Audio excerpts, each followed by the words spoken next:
नमस्कार, आपका स्वागत है। जय माता दी दोस्तों। इस बार होली के दिन चंद्र ग्रहण का साया पड़ रहा है। चंद्र ग्रहण होली के दिन यानी 14 मार्च 2025 दिन शुक्रवार को लगने जा रहा है। यह खगरा यानी पूर्ण चंद्र ग्रहण है। आपको बता दें कि चंद्र ग्रहण हमेशा पूर्णिमा तिथि को ही पड़ता है और इस बार होली के दिन ही चंद्र ग्रहण लगने जा रहा है।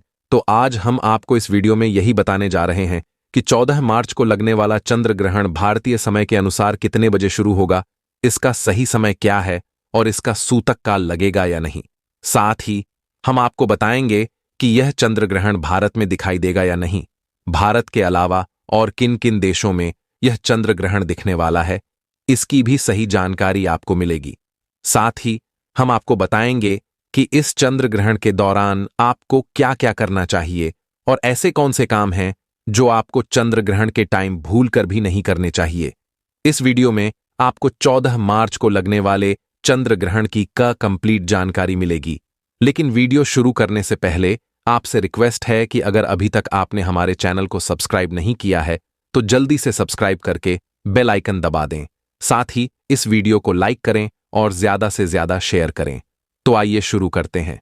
दोस्तों, इस बार होली का पर्व 14 मार्च को मनाया जा रहा है और इस बार 13 मार्च को होली का दहन किया जाएगा और इसके ठीक अगले दिन यानी 14 मार्च को रंग वाली होली खेली जाएगी। और इस बार रंग वाली होली के दिन ही यानी 14 मार्च को दिन शुक्रवार को साल का पहला चंद्र ग्रहण लगने जा रहा है। आपको बता दूं कि 14 मार्च का लगने वाला चंद्र ग्रहण एक खग्रास यानी पूर्ण चंद्र ग्रहण है। इसमें पृथ्वी चंद्रमा को पूरी तरह से ढक लेगी। दोस्तों, 14 मार्च का चंद्र ग्रहण एक ब्लू मून होगा। इस समय चंद्रमा गहरा लाल रंग में नजर आएगा। इस घटना को ब्लड मून कहा जाता है। साल का पहला चंद्र ग्रहण 14 मार्च को कब से लगेगा और इसे देखा जा सकेगा, चलिए इसे जानते हैं। दोस्तों, साल का पहला चंद्र ग्रहण 6 घंटे से अधिक समय तक चलेगा। इस दौरान यह उपछाया, आंशिक और पूर्ण ग्रहण के चरण से होकर गुजरेगा। चलिए जानते हैं कि यह चंद्र ग्रहण किस समय पर शुरू होगा और कब खत्म होगा। तो आपको बता दूं कि भारतीय समय के अनुसार उपछाया ग्रहण 14 मार्च को सुबह 9:20 से प्रारंभ हो जाएगा और आंशिक ग्रहण सुबह 10:41 से शुरू होगा। वहीं पूर्ण चंद्र ग्रहण की शुरुआत सुबह 11:57 से होगी। अधिकतम ग्रहण दोपहर 12:29 से शुरू होगा। इसके बाद पूर्ण चंद्र ग्रहण दोपहर 1:12 पर समाप्त हो जाएगा। आंशिक चंद्र ग्रहण की समाप्ति दोपहर 2 बजे होगी, 1 पर होगी और उपछाया चंद्र ग्रहण की समाप्ति दोपहर 3:85 पर होगी, 29 पर होगी। और अब जानते हैं कि यह चंद्र ग्रहण किन किन देशों में दिखाई देगा। दोस्तों, यह चंद्र ग्रहण सिर्फ यूरोप, एशिया, ऑस्ट्रेलिया, अफ्रीका, उत्तरी और दक्षिणी अमेरिका के क्षेत्रों में, प्रशांत, अटलांटिक, आर्कटिक महासागर, पूर्वी एशिया और अंटार्कटिका आदि में दिखाई देगा। हालांकि 14 मार्च को लगने वाला चंद्र ग्रहण भारत में दिखाई नहीं देगा, क्योंकि जब यह ग्रहण लगेगा उस समय भारत में दिन निकला होगा, जिस वजह से यह भारत के किसी भी शहर में दृश्य नहीं होगा। और बात करें इस चंद्र ग्रहण के सूतक काल की, तो दोस्तों, वैसे तो चंद्र ग्रहण का सूतक काल ग्रहण शुरू होने के 9 घंटे पहले ही शुरू होता है, जो कि चंद्र ग्रहण के साथ समाप्त होता है। लेकिन यह चंद्र ग्रहण भारत में नहीं दिख रहा है, जिस वजह से इस चंद्र ग्रहण का सूतक काल भारत में माना नहीं जाएगा। इस चंद्र ग्रहण का धार्मिक दृष्टि से भारत पर कोई भी प्रभाव नहीं पड़ेगा और ना ही इस दौरान पूजा पाठ के कार्यों में कोई बाधा आएगी। इस दौरान मंदिर के कपाट भी बंद नहीं किए जाएंगे। हां, जिन देशों में यह चंद्र ग्रहण दिखाई दे रहा है वहां पर इस चंद्र ग्रहण का सूतक काल माना जाएगा। दोस्तों, सूतक काल अशुभ समय होता है जो ग्रहण लगने से पहले शुरू हो जाता है और ग्रहण के साथ ही समाप्त हो जाता है।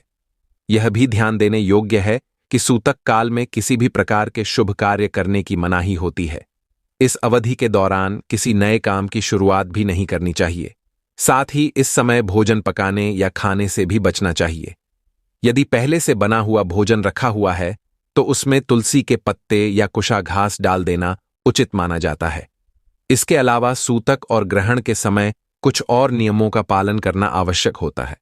इस दौरान दांतों की सफाई या बालों में कंघी करने से बचना चाहिए। नाखून काटना भी इस अवधि में वर्जित होता है। साथ ही ग्रहण का सूतक लगने से पहले घर के मंदिर को ढक देना चाहिए, क्योंकि सूतक और ग्रहण काल के दौरान देवी देवताओं की मूर्तियों को स्पर्श करना वर्जित माना जाता है। वे सभी लोग जो उस क्षेत्र में रहते हैं जहां यह चंद्र ग्रहण दिखाई दे रहा है, उन्हें कुछ आवश्यक सावधानियां बरतनी चाहिए। ग्रहण शुरू होने से पहले स्नान कर लेना चाहिए और ग्रहण काल के दौरान ध्यान लगाना चाहिए। इस समय अपने इष्ट देव या गुरुदेव के मंत्रों का जाप करना लाभकारी माना जाता है। यदि आप चाहें तो चंद्र ग्रहण के दौरान चंद्रमा के मंत्रों का भी जाप कर सकते हैं। इसके अलावा धार्मिक ग्रंथों का पाठ करना भी अत्यंत शुभ माना जाता है। ग्रहण समाप्त होने के बाद गंगा जल कर स्नान करना चाहिए। स्नान के उपरांत जरूरतमंद लोगों को अनाज, कपड़े या धन का दान अवश्य करना चाहिए। ग्रहण काल के दौरान भोजन करना, खाना पकाना, स्नान करना, शौच जाना और सोना वर्जित होता है। इसके अलावा इस दौरान तुलसी या शमी के पौधों को भी नहीं छूना चाहिए। जब ग्रहण समाप्त हो जाए तो पौधों पर गंगा जल का छिड़काव करके उन्हें शुद्ध कर देना चाहिए। घर और पूजा स्थल को भी गंगा जल से शुद्ध करना जरूरी होता है। चंद्र ग्रहण के समय मंत्र जाप और ध्यान साधना अत्यंत शुभ फल प्रदान करती है। ग्रहण का नकारात्मक प्रभाव विशेष रूप से गर्भवती महिलाओं पर अधिक पड़ता है, इसीलिए उन्हें इस अवधि में विशेष सावधानी बरतनी चाहिए। गर्भवती महिलाओं को ग्रहण के प्रभाव से बचने के लिए तुलसी का पत्ता जीभ पर रखकर हनुमान चालीसा या संतान गोपाल मंत्र का जाप करना चाहिए। इसके साथ ही ग्रहण शुरू होने से पहले थोड़ा सा गंगा जल पी लेना भी लाभकारी माना जाता है। ग्रहण का सूतक लगने से पहले गर्भवती महिला को अपने पेट पर गेरू या लाल चंदन का लेप लगा लेना चाहिए। इससे ग्रहण के दुष्प्रभाव से बचाव होता है और यह गर्भस्थ शिशु की रक्षा करता है। ग्रहण के दौरान गर्भवती महिला को अपने पास एक नारियल भी रखना चाहिए, क्योंकि यह नकारात्मक ऊर्जा को दूर रखने में सहायक होता है। इसके अलावा उन्हें अपने कमरे में गोबर से स्वास्तिक का चिन्ह बनाना चाहिए और अपने गले में तुलसी की माला धारण करनी चाहिए। ग्रहण काल के दौरान लोह की वस्तुओं को छूने से बचना चाहिए। विशेष रूप से दरवाजे की कुंडी या ताले को ना खोलें और ना ही बंद करें। साथ ही धारदार वस्तुओं का उपयोग भी इस दौरान वर्जित होता है। गर्भवती महिलाओं को इस बात का विशेष ध्यान रखना चाहिए कि ग्रहण की छाया उन पर ना पड़े। ग्रहण के दौरान पहने गए या छुए गए वस्त्र अशुद्ध माने जाते हैं, इसलिए ग्रहण समाप्त होने के बाद स्नान करके स्वच्छ वस्त्र धारण करना चाहिए। इसके बाद अपनी सामर्थ्य के अनुसार दान करना अत्यंत शुभ माना जाता है। चंद्र ग्रहण के पश्चात आटा, चावल, चीनी, मोती, सफेद वस्त्र, चांदी या धन का दान करने से विशेष लाभ प्राप्त होता है। यदि आपको यह जानकारी उपयोगी लगी हो तो अपने विचार कमेंट में अवश्य साझा करें। यदि कोई प्रश्न हो तो उसे भी कमेंट बॉक्स में पूछ सकते हैं।